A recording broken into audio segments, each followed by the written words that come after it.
વલસાડ ટ્રેનમાં યુવતીના મોત કેસમાં તપાસનો ધમધમાટ ચાલી રહ્યો છે। યુવતીના માતા પિતા અને ભાઈની પૂછપરછ કરાશે। 29મીએ ઘટના બાદ યુવતી નવસારી ગઈ હતી। 2 નવેમ્બરે માતાએ કહ્યું હતું યુવતી મરોલી જવાનું કહી અને નીકળી હતી। આત્મહત્યાના દિવસે યુવતી સુરત રેલવે સ્ટેશન પર દેખાઈ હતી। રેલવે પોલીસની તપાસથી પરિવારજનો સંતુષ્ટ।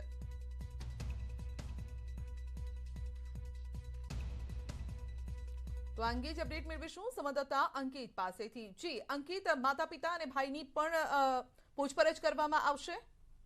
हाँ जी बिल्कुल। जे युवतीनी जे आत्महत्या थई छे तेनी अंदर जे परिवार छे तेना परिवारने आज वडोदरा खाते बोलाववामां आव्युं हतुं अने त्यारबाद जे परिवारने छे ते वडोदरानो जे रेलवे एसपी एनुं जे ऑफिस छे बोलाववामां આવ્યા। ત્યાં રેન્જ આઈજી જે સુભાષ ત્રિવેદી છે રેલવેના તેઓ અને જે એસપી જે છે પરીક્ષિતા રાઠોડ રેલવેના એ તમામ એમની સાથે વાતચીત કરી હતી, પૂછપરછ કરી હતી, પરંતુ મીડિયા સામે પરિવારે હાલ કંઈ પણ બોલવાની ના પાડી છે અને માત્ર એટલું જ કીધું છે કે અમને જે છે તે પોલીસની તપાસ પર ભરોસો છે અને એની સાથે જેનો જે નાનો ભાઈ છે જે પીડિતાનો તેને પણ અહીંયા લઈને આવ્યા હતો, જેના મોબાઈલ પરથી તેને મેસેજ કર્યો હતો। એટલે પોલીસ હાલ જે છે તે હવે પરિવારની પણ પૂછપરછ કરી રહી છે અને આગળની તપાસ ચલાવી રહી છે। જી જી, આ અત્યાર સુધીની જે તપાસ છે તેમાં બીજું કંઈ નવી વિગત સામે આવી છે? ના બિલકુલ। હાલ જે તપાસ છે તે અલગ અલગ 5 ટીમો જે કરી રહી, 35 ટીમો જે છે તે કરી રહી છે। 5 જે બ્રાન્ચો છે, Ahmedabad crime branch, Vadodara crime branch, જે રેલવે એસઓજી, રેલવે એલસીબી તમામ અધિકારીઓ હાલ તપાસ કરી રહ્યા છે, પરંતુ હાલ પોલીસને કોઈ સગડ પુરાવા કે જે સગડ વસ્તુ નથી મળી। શકમંદોની પૂછપરછ કરવામાં આવે છે અને જે યુવતીની અંદર જે રિક્ષાની વાત કરી છે યુવતી, એટલે હાલ જે છે તમામ જે રિક્ષાવાળાઓ છે જે વિસ્તારની અંદર દેખાયા છે જે તે સમયે બીજા હાલ જે વિસ્તારમાં જે રિક્ષાવાળા ફરતા હોય છે એમની પૂછપરછ કરવામાં આવે છે અને ત્યારબાદ જે છે જે આજુબાજુ સાયકલ રિપેરિંગ કરે છે, એટલે જે યુવતી જે જગ્યાએ છેલ્લે સાયકલ રિપેર કરતી જોવા મળી હતી, જે સાયકલમાં જે હવા પુરાવા ગઈ હતી, એ જે સાયકલ સ્ટોર છે તેની માલિકની પણ પૂછપરછ કરવામાં આવી છે, પરંતુ જે પોલીસ જે છે હાલ તેને કોઈ સગડ પુરાવા નથી મળી રહ્યા। જી જી અંકિત, આપનો આભાર। તો અમદાવાદનું આસારામ આશ્રમ ફરી એક વખત વિવાદમાં આવ્યો છે। આશ્રમમાંથી ગુમ યુવક અંગે આસારામ આશ્રમનો દાવો છે। રાત્રે આશ્રમના મેલ આઈડી પર યુવકનો મેલ આવ્યો હતો। મેલમાં યુવકે સલામત હોવાનું ટાંક્યું છે। આસારામ આશ્રમ તરફથી આ કહેવામાં આવી રહ્યું છે યુવક પોતાની મરજીથી એકાંતમાં ગયો છે। ચાંદખેડા પોલીસે ઘટનાની તપાસ શરૂ કરી। સીડીઆર આશ્રમનો મેલ આઈડી, યુવકના મેલની પણ તપાસ, મેલ સાચો છે કે ખોટો તે અંગે પણ ટેકનિકલ તપાસ ચાલી રહી છે। ગુમ વિજય યાદવ અને પરિવારજનોની કોલ ડિટેલ પણ મંગાવાઈ છે। હૈદરાબાદનો યુવક ગુમ થયો હોવાના અહેવાલ છે અને ગઈકાલે યુવકના માતા પિતા હૈદરાબાદથી અમદાવાદ આવ્યા હતા। 27 વર્ષીય વિજય 3 નવેમ્બરે હૈદરાબાદથી અમદાવાદ આવ્યો હતો। પુત્ર ન મળતા યુવકના માતા પિતાની શોધખોળ અગાઉ પણ કરવામાં આવી અને આશ્રમ વિવાદમાં આવી ચૂક્યો છે। આ પહેલા પણ 13 વર્ષ અગાઉ દીપેશ અભિષેક ગુમ થયા હતા। ईमेल जब यहाँ पर भेजने के बाद मैंने पढ़ा तो वो ईमेल तो देखने के बाद उसमें जो वर्ड्स यूज़ किए हुए हैं, जो जितनी शुद्ध हिंदी यूज़ की है उतना मेरे भाई को आता नहीं है। उतनी शुद्ध हिंदी मेरी भाई बात करता नहीं है। और लेकिन जो भी है अभी पुलिस वाले आईपी एड्रेस बोले कि वो ट्रेस करेंगे, निकालेंगे कहाँ से मेल आया है, तो उसके बाद मालूम होगा। मेल आईडी तो मेरे भाई की है, तो इसके ये देखने के बाद मेरे को लगता है कि वो कहीं ना कहीं किसी ना किसी के टच में है। और उसमें मेल में वो यही बोल रहा था कि मैं अपने मर्जी से आया हूँ, आश्रम वालों की कुछ गलती नहीं है, और वो मतलब पूरा सपोर्ट वहाँ दे रहा था, ईमेल के थ्रू सपोर्ट पूरा आश्रम वालों को दे रहा था। तो मुझे लग रहा है कि कोई ना कोई उससे ये करवा रहा है। आश्रम वालों ने शायद कुछ आश्रम वालों के थ्रू उसको शायद कुछ अपडेट मिली हो, नहीं तो या उसने कहीं कुछ देखा हो। उसने फ़ोन तो ऑन नहीं किया, फ़ोन ऑन करता तो हमारे मैसेज भी पढ़ लेता है। वो जॉब करता है, हैदराबाद में जॉब करता है वो।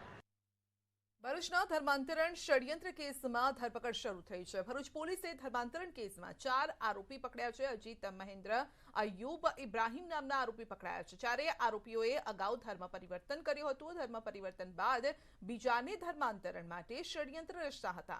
આમોદના કાંકરિયા ગામમાં ધર્માંતરણ થયું તો આ ષડયંત્ર રચવામાં આવ્યું। ભરૂચ પોલીસે 2 દિવસ અગાઉ 9 આરોપી સામે ફરિયાદ નોંધી કાયદાકીય મંજૂરી વગર ધર્મ પરિવર્તન કરાવ્યું હતું। 37 પરિવારના 100થી પણ વધુ લોકોનું કરાવ્યું હતું ધર્મ પરિવર્તન। ધર્માંતરણ કેસમાં વધુ આરોપીઓની થઈ શકે છે ધરપકડ। કેસના તાર યુપી અને વડોદરા સુધી પણ પહોંચી શકે છે। આ આખું રેકેટ કે ષડયંત્ર ધીમી ગતિએ છેલ્લા 15 વર્ષથી ચાલી રહેલું છે ગઈકાલની આ ગુનાની તપાસમાં કુલ 4 આરોપીઓને અટક કરવામાં આવેલા છે.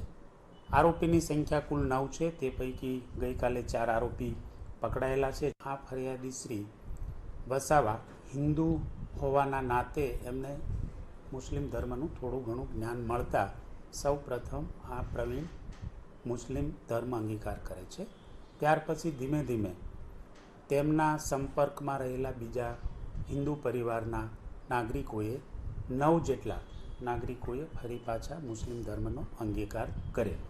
આ પ્રવૃત્તિને વેગ આપવા સારું નાણાકીય, ઘર મકાન, ભણતર, અભ્યાસ, અન્ન, કપડાં, લત્તા અને નમાઝ પઢવા માટે ઈદગાહ અને કબ્રસ્તાન પણ બનાવવામાં આવેલું છે ફરિયાદીની ફરિયાદ મુજબ. પરંતુ તપાસમાં હજુ આ વિગતો બાકી છે. ઇન્વેસ્ટિગેશન ચાલુ. મોરબીના 600 કરોડના હેરોઇન કેસમાં વધુ ધરપકડ. હેરોઇન કેસમાં પંજાબથી 5 આરોપીની ધરપકડ કરાઈ છે. ગુજરાત એટીએસે પંજાબથી કરી છે ધરપકડ. હેરોઇન કેસની તપાસમાં ખુલાસો થયો છે 120 કિલો હેરોઇનનો જથ્થો પંજાબ મોકલવાનો હતો. ગુજરાત રાજસ્થાનના માર્ગો બંધ કરતા નવો માર્ગ પસંદ કર્યો હતો. હેરોઇન ઘુસાડવા ગુજરાતના દરિયાઈ માર્ગનો ઉપયોગ કર્યો હતો અને મુખ્ય આરોપી ઝાહિર બલોચનો પિતા પણ અન્ય કેસમાં સંડોવાયેલો છે. ઝાહિરનો પિતા ઇન્ડોનેશિયામાં 600 કરોડના હેરોઇન સાથે પકડાયો હતો. કેસમાં એટીએસ કરી શકે છે હજુ પણ મોટા ઘટસ્ફોટ. અને મોરબીના ઝીંઝુડા ગામથી પકડાયું હતું કરોડો રૂપિયાનું હેરોઇન. અગાઉ પકડાયેલા 3 આરોપીઓ હાલ 12 દિવસના રિમાન્ડ પર છે. આરોપી શમસુદ્દીન, મુખ્તાર અબ્બાસ, ગુલામ રિમાન્ડ પર છે.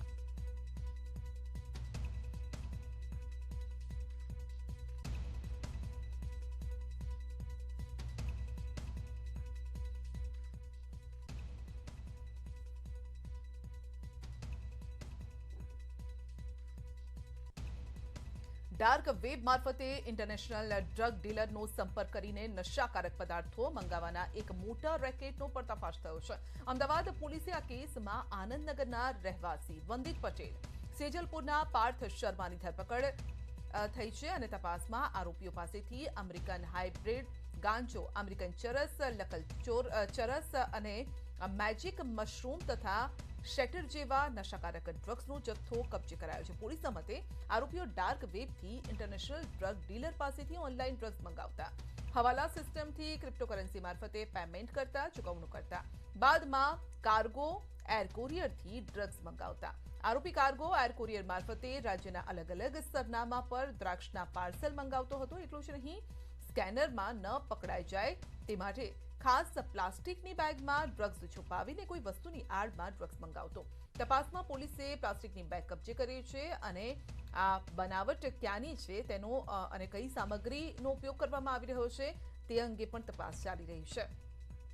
તો આરોપીઓ અમદાવાદ, સુરત જેવા શહેરોમાં આ ડ્રગ્સનું વેચાણ કરતા. બંને આરોપી રાજ્યમાં કોલેજના યુવાધનને ટાર્ગેટ કરતા અને યુવાનોના સંપર્ક કરવા માટે કેટલીક એપ્લિકેશનનો ઉપયોગ કરતા હતા.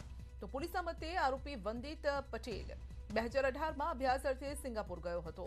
Internet, dark web, international drug chain, cryptocurrency અંગે જાણકાર હતો અને તેની આ જાણકારીનો ઉપયોગ કરીને ડાર્ક વેબથી આંતરરાષ્ટ્રીય ડ્રગ ડીલરનો સંપર્ક કર્યો.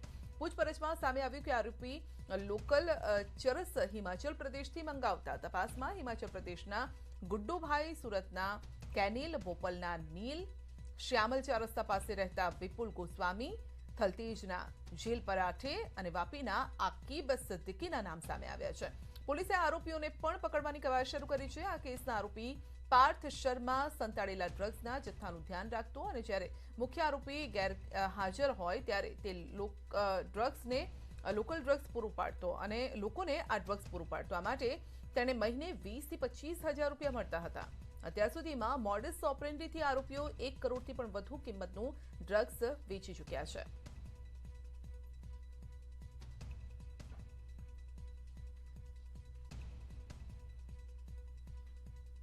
वंदित भरत पटेल पढ़ने के लिए सिंगापुर गया था. वहाँ से इसने हॉस्पिटलिटी और टूरिज्म में डिप्लोमा में कोर्स किया है और वहीं से उसने डार्क वेब के थ्रू किस तरीके से ड्रग डीलर्स को संपर्क किया जाए और उनको किस तरीके से हवाला के थ्रू और क्रिप्टो करेंसी का यूज करके और फंडिंग किया जाए, इस वहीं से इसने सीखा है और यहाँ आने के बाद में 2019 से यह धंधा कर रहा था। ગુજરાતના ખેડૂતો માટે માઠા સમાચાર છે। સૌરાષ્ટ્ર દક્ષિણ ગુજરાતમાં કેટલાક વિસ્તારમાં માવઠું થઈ શકે છે। 18, 19 અને 20 નવેમ્બરે કેટલાક વિસ્તારમાં સામાન્ય વરસાદની આગાહી છે। નવસારી, તાપી, સુરત, વલસાડમાં સામાન્ય વરસાદ થઈ શકે છે। અમરેલી, ગીર સોમનાથ, જૂનાગઢમાં માવઠું થઈ શકે છે। ભાવનગર, આણંદ, દાહોદ, પંચમહાલમાં પણ માવઠું થઈ શકે છે।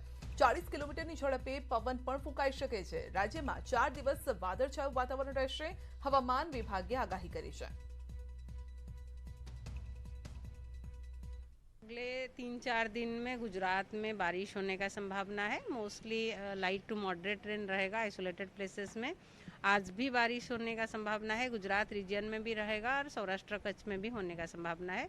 मोस्टली जो आज का जो बारिश रहेगा साउथ गुजरात में मोस्टली रहेगा, जैसे दामन, दादरा नगर हवेली, वलसाड, नवसारी, डांग, इवन सूरत में काफ़ी लाइट टू मॉडरेट हो सकता है। मॉडरेट कहीं कहीं हो सकता है, लाइट मोस्टली रहेगा। इवन सौराष्ट्र में जैसे भावनगर, अमरेली, जूनागढ़, इवन गिर सोमनाथ, राजकोट में भी कहीं कहीं एक आध जगह में हो सकती है। अहमदाबाद में भी लाइट रेन होने का संभावना है, लाइट टू मॉडरेट रेन होने का संभावना है। इवन गांधीनगर में हो सकता है।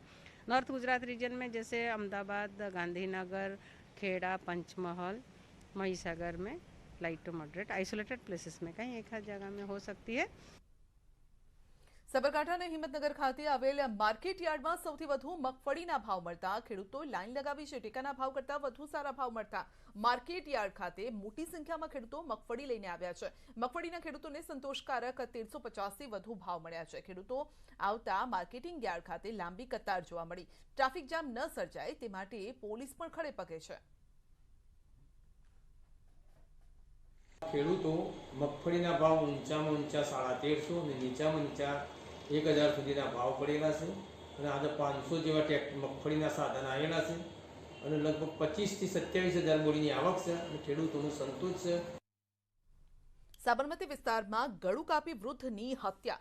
સાબરમતીના ઠાકોરવાસમાં ગઈ રાત્રે બની છે ઘટના। 62 વર્ષીય દેવેન્દ્ર રાવતની હત્યા કરાઈ છે। મૃતકની સોનાની ચેન, મોબાઈલ, બાઇક ગુમ છે। લૂંટના ઇરાદે હત્યા થઈ હોવાની આશંકા વ્યક્ત કરાઈ રહી છે।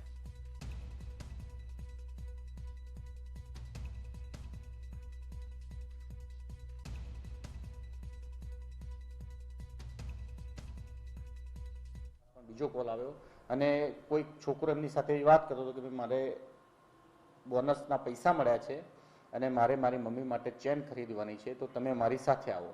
જેથી દેવેન્દ્રભાઈ પોતાના ઘરેથી પોતાનું મોટરસાયકલ લઈને નીકળેલા।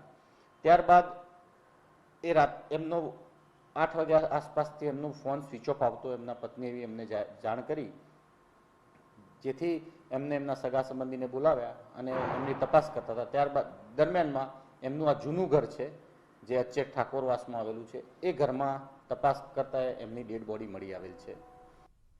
બોટાદ જિલ્લામાં માર્કેટિંગ યાર્ડમાં આજથી ટેકાના ભાવે મગફળીની ખરીદી શરૂ કરવામાં આવી છે। બોટાદ ગઢડા માર્કેટિંગ યાર્ડમાં ટેકાના ભાવે મગફળી ખરીદી શરૂ કરાઈ છે। જિલ્લામાં કુલ 1239 લોકોએ રજીસ્ટ્રેશન કરાવ્યું। બોટાદ માર્કેટિંગ યાર્ડમાં પહેલા દિવસે 10 ખેડૂતોને બોલાવ્યા, પરંતુ મગફળી વેચવા માત્ર 2 જ ખેડૂત આવ્યા।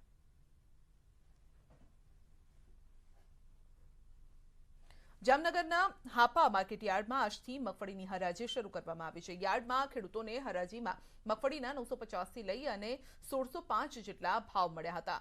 યાર્ડમાં મગફળીની 29,000 મણ આવક થઈ છે। મગફળીની મબલક આવક થતા યાર્ડમાં આવક બંધ કરવામાં આવી। હવામાન વિભાગની આગાહીના પગલે લસણ, મરચાની પણ આવક બંધ કરાઈ છે।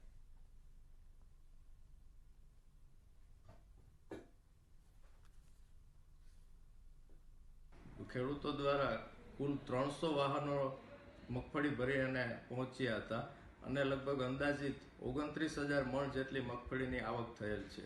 એક મણના મગફળીના 950 રૂપિયાથી લઈ અને 1605 રૂપિયા સુધીના મહત્તમ રહ્યા હતા। શિયાળાની સિઝનની શરૂઆત થતાની સાથે જ ઊંઝા માર્કેટ યાર્ડમાં તલની મોટા પ્રમાણમાં આવક થઈ છે।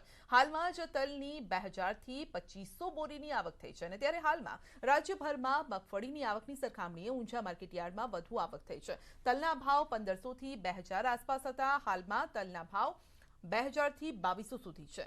સારા તલના ભાવ 2300 સુધી બોલાઈ રહ્યા છે અને હાલમાં તલની માંગ વધતા ભાવમાં સુધારો પણ જોવા મળી રહ્યો છે. ગુજરાતના બધા જ યાર્ડોનું ભેગું કરતા 6500 થી 7000 બોરીની આવક થાય છે. એમાં ઊંઝા મોખરે છે. ઊંઝામાં 2000 થી 2500 બોરીની રોજની આવક થાય છે તલની. અને દિવાળી પહેલા તલના જે જે 2100 રૂપિયા આજુબાજુના ભાવ હતા એ વધીને અત્યારે 2250 થી 2400 સુધીના થયા છે. ગુજરાતના બધા પીઠાઓમાં 6 થી 7000 બોરી જેવી આવક છે. ઊંઝા પીઠામાં અત્યારે 2250 બોરીની આવક થઈ રહી છે. અત્યારે ખેડૂતોને બહુ સારા ભાવ મળી રહ્યા છે. જે સમર ક્રોપમાં 1300 થી માંડીને 1500ના ભાવ હતા 20 કિલોના, અત્યારે એ ભાવ 2000 થી માંડીને 2400 રૂપિયાના ભાવ છે. તો અત્યારે ખેડૂતોને સારા ભાવ મળી રહ્યા છે.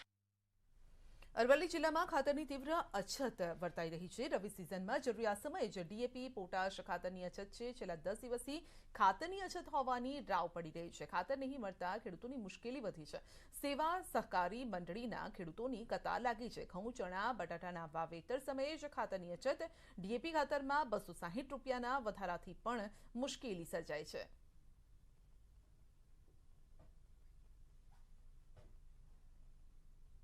અત્યારે એટલી બધી યુરિયા ખાતરની તંગી, યુરિયા આગળ તો ડીએપી, એનપીકે ની એટલી બધી તંગી છે કે લોકોએ એક વખત ગાળવાનો કરી, એ ખાતર ન મળ્યું એટલે હૂકવી નાખ્યું, ફરી ગાળવાની કરી, પણ ફરી એ હૂકવવાનો વારો આવ્યો છે. અત્યારે ખાતરની એટલી બધી લોકો દરેક સોસાયટીમાં પડે છે, પણ ક્યાંય ખાતર નથી. ખાતરના કારણે અત્યારે બહુ અછત છે. અછતના લીધે અમે ત્રાસી જઈએ, એકબીજા સોસાયટી જઈએ તો ખાતર મળતું નથી. એ પ્રોબ્લેમ એ જ કે બહુ છે. વાવણી કર્યા વગર બેસી રહ્યા છીએ અત્યારે. આ જે ખાતરો અત્યારે ખેડૂતો બધા સોસાયટીમાં બેસી રહ્યા છે અને રોજ ટોપક હોય છે. ખાતરો વધતો નથી, ખાતરોના ભાવ વધતા જ દિવસે.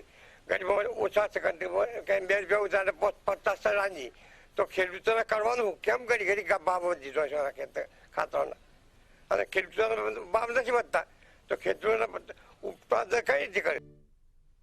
ભારતની પહેલી વૈશ્વિક કોલેજ પરમાર્થ નિકેતન ઋષિકેશ 2016માં સ્થાપિત થઈ હતી અને આ કોલેજ રેકેટ અને બેન કીઝર વર્લ્ડ ટોયલેટ ઓર્ગેનાઇઝેશન, જાગરણ પહેલ અને ગ્લોબલ ઇન્ટરફેથ વોશ અલાયન્સનો પ્રયાસ છે. તમે માત્ર સ્વચ્છતાથી લોકોને વધુ સારી રીતે કામ કરવા માટે પ્રશિક્ષણ કરી શકો છો, પરંતુ તેઓને પાણી અને સાફ કરવાથી લેસ શોલના ડિઝાઇન અને નિર્માણ પણ શીખવા માટે નાના ઉદ્યોગ સાહસિકો બનાવવા માટે પણ પ્રોત્સાહન આપે છે.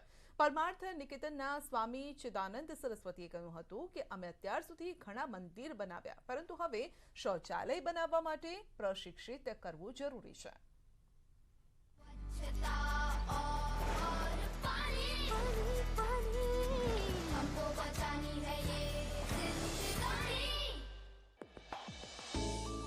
परमार्थ निकेतन ऋषिकेश में हमने ग्लोबल इंटरफेथ वॉश अलायंस, जागरण पहल और रैकेट बैंकाइजर के जॉइंट एफर्ट के साथ संयुक्त तत्वावधान में एक world toilet, that was the first world toilet college, वो ऋषिकेश में हम लोगों ने शुरू किया. अब ऋषिकेश, हरिद्वार, पूरे उत्तराखंड, यूपी, बिहार के जितने भी लोग हैं उनसे सफाई कर्मचारियों को हमने वहाँ से उनको प्रार्थना की, वो सब आके यहाँ पर ट्रेनिंग ले रहे हैं. जब ये ट्रेंड हो जाते हैं तो जहाँ जहाँ ये काम करते हैं वहाँ पर वो लोगों को जागृत करते हैं. फिर उसमें महिलाओं को, क्योंकि सबसे ज़्यादा इस समस्या का सामना करना पड़ता है, तो महिलाओं को हमने क्या किया कि training the, how they can become entrepreneur. और जितने भी सफाई का काम करने वाले लोग होते हैं वो एक बहुत बड़ी महत्वपूर्ण इकाई है अपने आप में.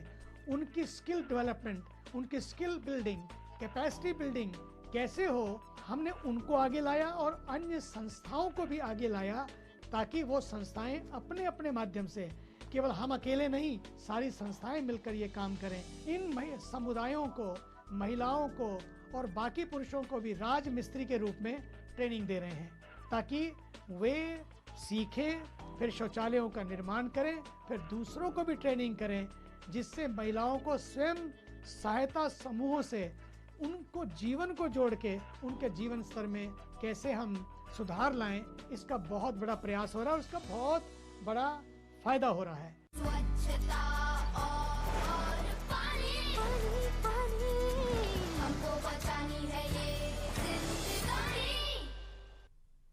કોરોનાના સમયમાં સાયકલ ચલાવવી સ્વાસ્થ્ય માટે તો ફાયદાકારક છે જ, સાથે સાથે પર્યાવરણ માટે પણ સાનુકૂળ છે। ચીચવડ પોલીસ અને ત્યાંની મ્યુનિસિપલ કોર્પોરેશને સંયુક્ત રીતે સાયક્લોથોન સ્પર્ધાનું આયોજન કર્યું અને જ્યાંથી રસીકરણનો સંદેશ પણ આપ્યો।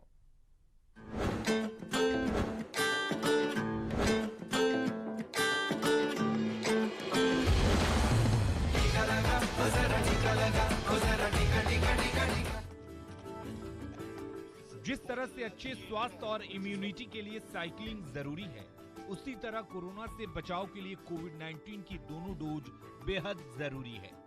और ये बात देश के पीएम के साथ साथ तमाम डॉक्टर्स, हेल्थ वर्कर्स और अधिकारी एक सुर में कहते आ रहे हैं। महाराष्ट्र के पिंपरी चिंचवड में बीते 14 नवंबर को आयोजित इस साइक्लोथॉन प्रतियोगिता का ही नजारा देख लीजिए।